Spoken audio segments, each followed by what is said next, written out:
One welcome back to maths try hard once again.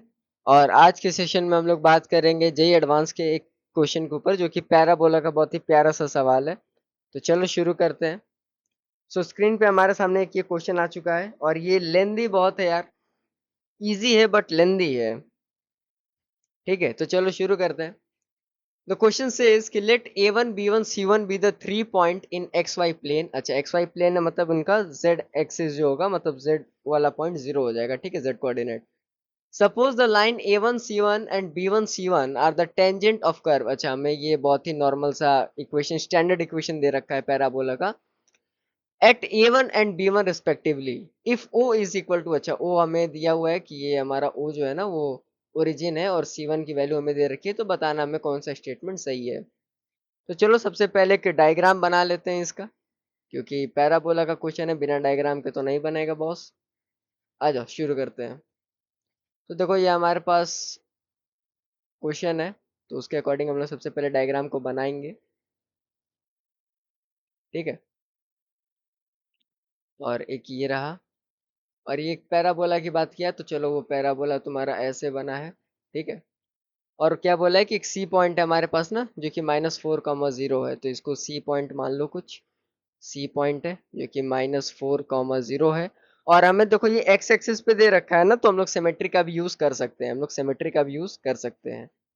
सो यहाँ से जो है एक हम लोग यहाँ डाल देंगे तुम्हारा टेंजेंट।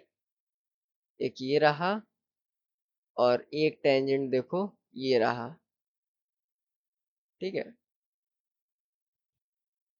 ठीक है, इसको इस तरह से बना दिया हमने। और थोड़ा सा मैनेज कर लेना।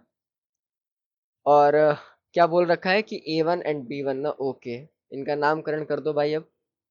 तो ये वाला पॉइंट है A1, ये वाला पॉइंट हो गया तुम्हारा A1 और ये वाला पॉइंट हो गया तुम्हारा B1। एक काम करते हैं ना, जब A1 B1 हमें दे ही रखा है तो इनको पहले मिला ही लेते हैं एक स्ट्रेट लाइन से। मिला ही लेते हैं। ठीक है सर, समझ में आ गया यहाँ तक।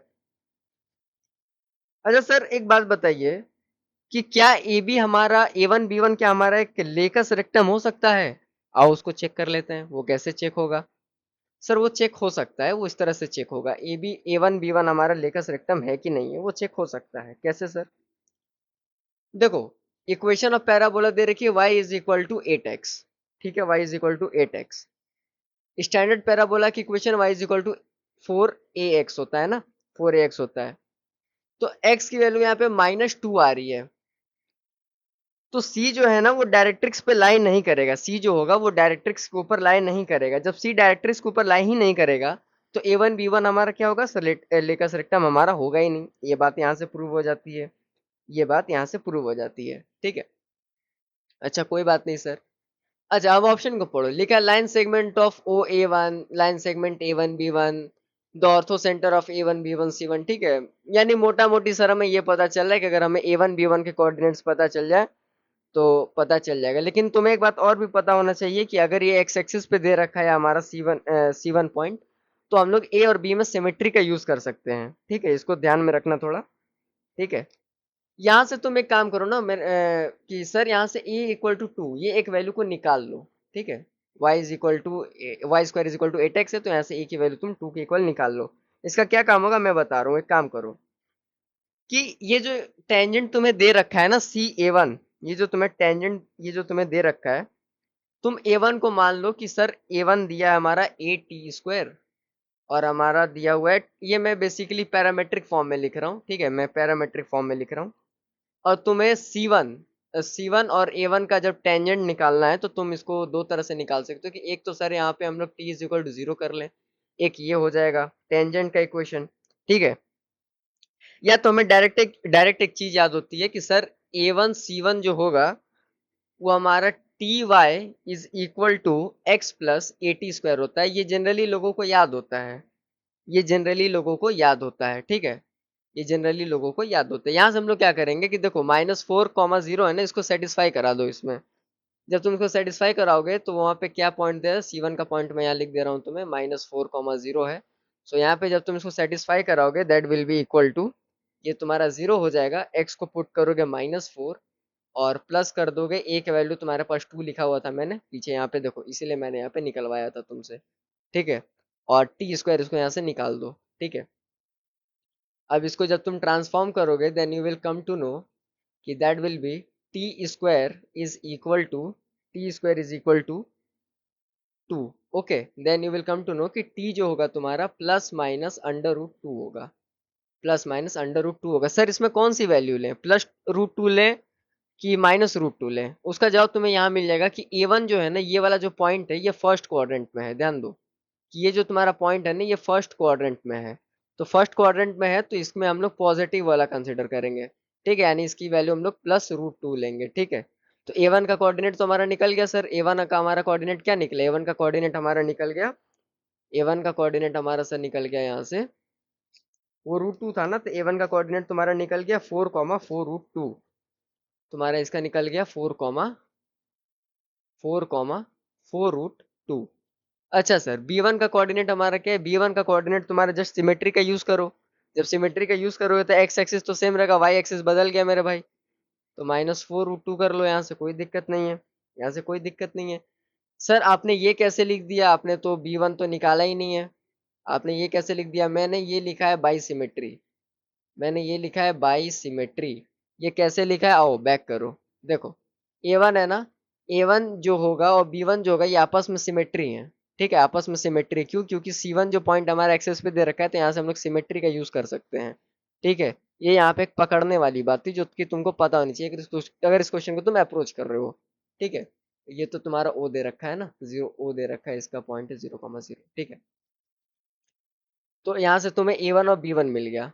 अब तो तुम जो चाहे वो निकाल सकते हो। सबसे पहला ऑप्शन चेक करो, length of O A one अगर तुमको निकालना होगा मेरे भाई, तो यहाँ पे 4,4 रूट 2। ओके, तो O A1 अगर तुम निकालोगे that will be under root, distance का फॉर्मूला लगा दो, तो ये हो जाएगा 16 + 32, that will be equal to under root 48 which will be nothing but equal to 4 root 3, ठीक है। यानी ये ऑप्शन तुम्हारा सही है, ठीक है। ऑप्शन नंबर बी को चेक करो, जब A1 B1 का जब तुम डिस्टेंस निकालोगे तो जब मतलब डायरेक्ट फॉर्मूला जब तुम यूज करोगे तो तुम्हारा वो 8 रूट 2 आ जाएगा, ठीक है। वो मैंने जस्ट डिस्टेंस फॉर्मूला का यूज किया है, ठीक है।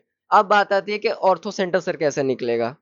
तो ऑर्थो सेंटर निकालने के लिए, ऑर्थो सेंटर होता है क्या? सबसे पहले ऑर्थो सेंटर कुछ नहीं होता है सर, ये दो एल्टीट्यूड का ना इंटरसेक्शन होता है। तो एक ये ट्राइंगल है, इसी ट्राइंगल की वो बात कर रहा है। देखो मैं इस ट्राइंगल पे जिसपे मैं हाईलाइट कर रहा हूँ, देखो एक ये वाला ट्राइंगल की वो बात कर रहा है क्वेश्चन, ये वाला ट्राइंगल की। तो इसका एक एल्टीट्यूड तो सर मुझे दिख रहा है, इसका एक एल्टीट्यूड तो मुझे दिख रहा है, एक ये वाला एल्टीट्यूड हो गया, ठीक है, ये जो 20 से गया है। और सर एक एल्टीट्यूड ये भी तो है, एक एल्टीट्यूड ये भी तो है। कौन सा? ये वाला, ये वाला, ये वाला, ठीक है। मान लो कि ये कुछ एच पॉइंट से पास कर रहा है, सपोज करो कि एच पॉइंट से पास कर रहा है, दैट इज अल्फा, 0, ठीक है। मान लो ये कुछ एच पॉइंट से पास कर रहा है और उसके कोऑर्डिनेट हमें यहाँ पे कुछ दे रखे हैं, एच पॉइंट का कोऑर्डिनेट अल्फा, 0 दे रखा है। तो ये भी यहाँ पे 90 डिग्री बना देगा, ये भी एल्टीट्यूड है भाई, और ये भी एल्टीट्यूड है। तो सर जब दोनों एल्टीट्यूड है तो एक काम कर सकते हैं कि दोनों का जो हमारा स्लोप होगा वो इक्वल टू माइनस होना चाहिए, ठीक है। तो उसको वही कर दो, दोनों के स्लोप को तुम इक्वल टू -1 कर दो, दोनों स्लोप का मल्टीप्लीकेशन। सो m into B1 into H, ठीक है, multiply by m into A1 into C1, ये किसके इक्वल होगा? -1 के इक्वल होगा। तो इसका स्लोप निकालोगे तो ये हो जाएगा -4 रूट 2 अपॉन में 4 माइनस अल्फा, और इसका जब तुम मल्टीप्लाई करोगे तो ये हो जाएगा 4 रूट 2 बाई 8, और ये हो जाएगा इक्वल टू -1, ठीक है। यहाँ से तुम्हारा अल्फा इक्वल टू 0 आ जाएगा। जब अल्फा इज इक्वल टू 0 आएगा तो तुमको पता चलेगा कि एच का कोऑर्डिनेट भी अल्फा, 0 है, जहाँ पे अल्फा की वैल्यू 0 है। यानी कि सर इसका ये वाला ऑप्शन सही होगा, ये वाला गलत होगा। तो इस क्वेश्चन के 3 सही आंसर होंगे, ए, बी और सी। होप कि तुम्हें वीडियो पसंद आया है। वीडियो पसंद आता है तो वीडियो को लाइक करना, शेयर करना, सब्सक्राइब करना। तब तक के लिए मिलते हैं। अगर तुमने हमारा चैनल सब्सक्राइब नहीं किया तो कर लो भाई, और टेलीग्राम चैनल ज्वाइन नहीं किया तो कर लो, @mathstryhard, ठीक है। यहाँ पे हम लोग एक अमेजिंग सा कंटेंट लेके आते रहते हैं, brain twisting question, smart technique और ब्यूटीफुल लॉजिक के साथ बने रहना है। तो मैथ्स टाई हार्ड के साथ बने रहो। तब तक के लिए keep learning and keep exploring. Bye bye.